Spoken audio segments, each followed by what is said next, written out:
अस्सलाम वालेकुम everyone, welcome to vocabulary we learn English with easy lessons. आज के लेसन में हम बहुत इंपॉर्टेंट प्रपोजिशंस जो है वो पढ़ेंगे।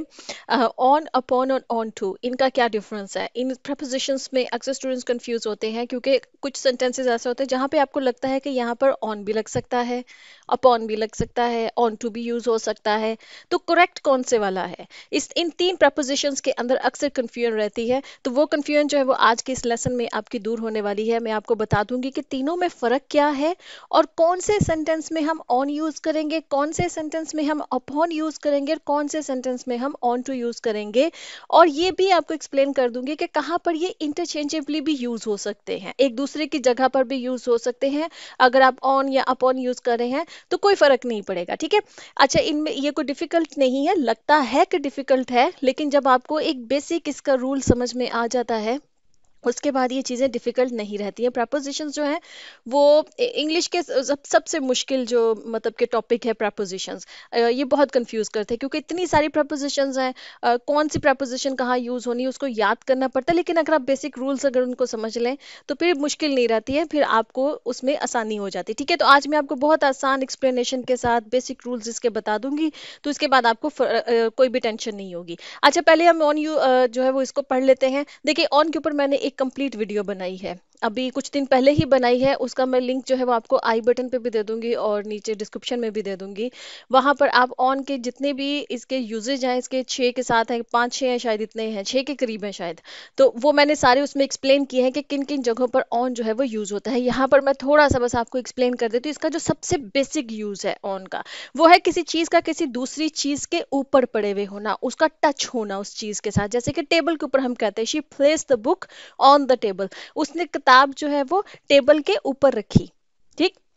अब ये जो टेबल के ऊपर रखी है ना, इसका मतलब ये कि टेबल पे किताब जो है वो टेबल को टच कर रही है, तो वहां पर जो है ना हम ऑन यूज करते हैं जब कोई चीज किसी दूसरे चीज के ऊपर टच कर रही है। जैसे the cat is sitting on the roof, जो कैट है वो छत के ऊपर बैठी हुई है, ठीक। तो अब वो छत के ऊपर जब बैठी है तो छत को जाहिर बात है वो टच कर रही है। जब एक चीज जो है वो दूसरी चीज की जो सरफेस को अगर वो टच कर रही होती है तो हम उस वक्त उसको ऑन का इस्तेमाल करते हैं। इसके अलावा हम, मैंने इसके 6 आपको बताया ना, मैंने यूजेज बताए, उसमें से एक यूज ये भी है कि जो आई एम ऑन वेकेशन, जब आप किसी ओकेजन के बारे में बात कर रहे होते हैं, जैसे न्यू ईयर के बारे में बात कर रहे हो, ईद के बारे में बात कर रहे हो, क्रिसमस के बारे में बात कर रहे हो, दिवाली के बारे में बात कर रहे हो, किसी भी खास ओकेजन के बारे में बात कर रहे हो, तब भी हम ऑन यूज करते हैं। जैसे I am on vacation, vacation या हॉलीडेज जो होते हैं ये भी एक ओकेजन होता है, ठीक है।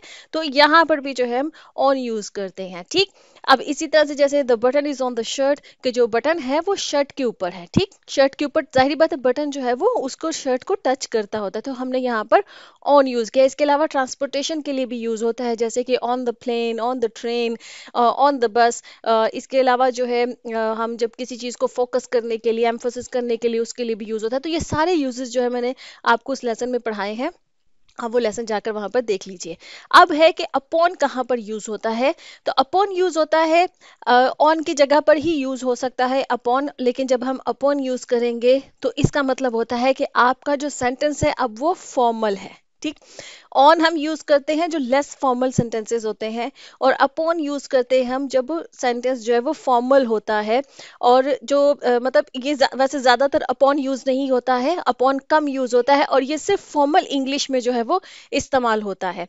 जैसे कि ये सेंटेंस है, the police arrived upon the scene just in time, जो पुलिस है वो सीन पर आई, जो जो भी क्राइम सीन वगैरह होते हैं वहां पर जो है वो police I just in time, मतलब कि एन वक्त पर, एन वक्त पर जो है ना वो पुलिस वहां पर आई। अब यहाँ पर अगर हम अपॉन की जगह पर ऑन यूज कर लेंगे तो ये थोड़ा लेस जो है ना वो फॉर्मल हो जाएगा, मतलब इनफॉर्मल सेंटेंस हो जाएगा। अब इनफॉर्मल सेंटेंसेस कौन से होते हैं, जो हम स्पोकन इंग्लिश में इस्तेमाल करते हैं, और जो फॉर्मल सेंटेंसेस कौन से होते हैं, जो हम राइटिंग में इस्तेमाल करते हैं, ठीक है। तो जो फॉर्मल सेंटेंसेस हैं, अपॉन बस जब आप किसी जगह पर, ये इंटरचेंजेबली ऑन और अपॉन जो है वो इंटरचेंजेबली मतलब एक दूसरे की जगह पर इस्तेमाल हो सकते हैं, बस उसका सेंस जो है वो थोड़ा सा चेंज हो जाता है। अगर आप ऑन यूज करेंगे तो इसका मतलब है कि आप कैजुअल इंग्लिश, एक इनफॉर्मल इंग्लिश जो है वो बोल रहे हैं, और जब आप अपॉन यूज करेंगे तो वो इंग्लिश जो है वो फॉर्मल हो जाती है, और वो ज्यादातर राइटिंग में यूज होता है। लेकिन अपॉन का इस्तेमाल आजकल इंग्लिश के अंदर बहुत कम हो रहा है। अब ज्यादातर जो है नेटिव स्पीकर्स भी ऑन ही इस्तेमाल इस्तेमाल करते हैं, अपॉन बहुत कम इस्तेमाल होता है, ठीक है, लेकिन ये एक दूसरे की जगह पर इस्तेमाल होते हैं और मतलब एक ही होता है।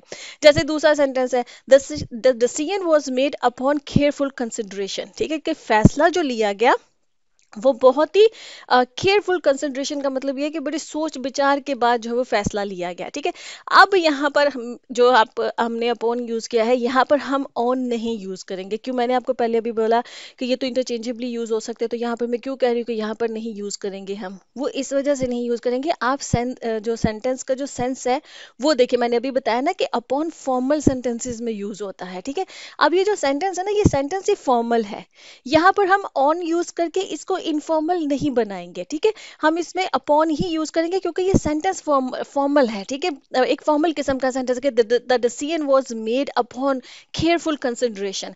जब एक फॉर्मल किस्म की एडवांस टाइप की जब इंग्लिश लिखी जाती है तो वहां पर फिर हम अपॉन यूज करेंगे। बस इतना ही फर्क है अपॉन और ऑन के अंदर। जैसे ये सेंटेंस है, upon hearing the news she cried, कि जब उसने न्यूज़ सुनी, खबर सुनी, तो वो रोने लगी, कोई दुखी खबर होगी। अब यहाँ पर अगर हम ऑन यूज कर ले, on hearing the news she cried, तो करेक्ट है सेंटेंस, कोई फर्क नहीं होगा। अपॉन थोड़ा सा इसको फॉर्मल कर रहा है, जैसे आप किसी फॉर्मल गैदरिंग में है तो वहां पर आप बोल रहे हैं तो आप कहेंगे अपॉन हियरिंग द न्यूज़। लेकिन अगर आप जो है वो किसी इनफॉर्मल गैदरिंग में है तो on hearing the news she cried, या ये भी कैसे, she cried on hearing the news, ठीक है, कि वो जब उसने खबर सुनी तो वो रोने लग पड़ी, ठीक। तो बस अपॉन और ऑन में फॉर्मल और इनफॉर्मल का ही डिफरेंस है, और कोई डिफरेंस नहीं है।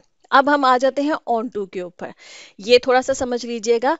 ऑन टू जो है ना, ये भी किसी चीज के ऊपर के लिए ही इस्तेमाल होता है, लेकिन इसमें मूवमेंट जो है ना, किसी चीज की, जो चीज किसी दूसरी चीज के ऊपर आ रही है ना, उसकी मूवमेंट इसके अंदर जो ना वो मतलब होती है। जैसे कोई चीज मूव करती हुई किसी चीज के ऊपर आई है, तो वहां पर हम ऑन टू यूज करते हैं। मतलब ऑन टू हम तब यूज करते हैं जहां पर मूवमेंट जो है वो इन्वॉल्व हो।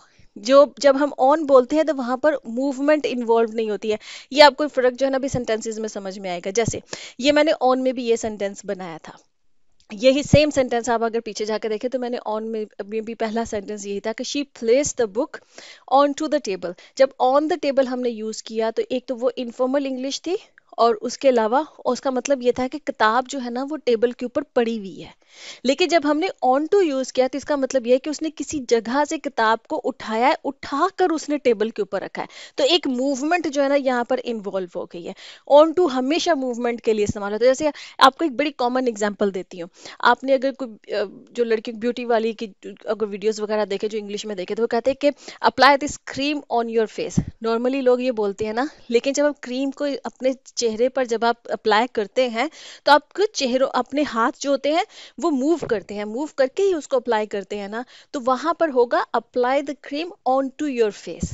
वहां पर करेक्ट इंग्लिश ये है कि आप ऑन टू यूज करें, क्योंकि आपके हाथों की मूवमेंट इन्वॉल्व है उसके अंदर, इस एक एक्शन को करने के लिए, ठीक है। वो चेहरे के ऊपर अप्लाई, तो ऑन द फेस नहीं यूज होगा, ऑन टू द फेस जो है ना वो करेक्ट इंग्लिश है, वो ग्रामेटिकली वो ज्यादा करेक्ट है, ठीक। जैसे ये है, she climbed on to the roof, वो छत के ऊपर क्लाइम करके चढ़ कर गई, ठीक है। अब जब चढ़ना होता है किसी छत के ऊपर, आप क्लाइम करते हैं तो जाहिर बात एक एक्शन है ना इसमें हो रहा है, एक मूवमेंट हो रही है। तो आप ऑन द रूफ नहीं यहाँ पे यूज करेंगे, आप ऑन टू द रूफ यहाँ पर यूज करेंगे। इसी तरह से जैसे नेक्स्ट सेंटेंस है, place the groceries on to the kitchen counter. Kitchen का जो काउंटर है उसके ऊपर ग्रोसरी, आप ग्रोसरी करके लाए हैं। अब आपकी मूवमेंट है क्योंकि आप लेकर आए हैं ग्रोसरी स्टोर से, आप ग्रोसरी लेकर आए हैं और आपके हाथ में अब आपने वो पकड़ा है, ठीक है। यहाँ किसी कहीं पर ग्रोसरी पड़ी हुई, वहां से आप उठाकर काउंटर पे रख रहे हैं, या आप लेकर आए हैं अभी स्टोर से, ठीक है, तो आप चल रहे हैं, चलते हुए आप रख रहे हैं, तो इसमें भी जो एक जो मूवमेंट है वो इन्वॉल्व है। तो इस वजह से यहाँ पर हमने ऑन द किचन काउंटर नहीं लिखा है, यहाँ पर लिखा है हमने on to the kitchen counter, क्योंकि इसमें एक मूवमेंट है, ठीक है। जब कभी कोई एक्शन हो रहा होता है जहाँ पर कुछ मूवमेंट हो रही होती है तो वहां पर हम ऑन टू यूज करते हैं। बस इतना ही फर्क है ऑन और ऑन टू में। जैसे कि the cat jumped on to the table, cat जो है उसने जंप किया टेबल के ऊपर। अब जाहिर बात है उसमें भी कैट की एक मूवमेंट इन्वॉल्व है, तो इस वजह से हमने ऑन द टेबल यूज नहीं किया, हमने on to the table use किया है। बस इतना ही फर्क है। आई होप कि अब आज के बाद आपको इन तीनों प्रपोजिशंस में किसी किस्म की कोई मुश्किल नहीं आएगी, कोई कंफ्यूजन नहीं होगी, बहुत ईजी है। मैं एक दफ़ा समराइज कर देती हूँ। ऑन हम यूज़ करते हैं किसी चीज़ के सरफेस के ऊपर कोई चीज़ टच कर रही हो, हम ऑन यूज़ करते हैं। इसके अलावा भी उसके यूजेज है जो कि मैंने आपको एक सेपरेट वीडियो में बता दिए हैं, आप वहाँ जाके देख सकते हैं। दूसरा, जब आप अपॉन यूज़ करते हैं तो वो फॉर्मल होता है, किसी चीज़ के ऊपर कोई दूसरी चीज़ है, ठीक है। तो फॉर्मल इंग्लिश में आप अपॉन यूज़ करते हैं।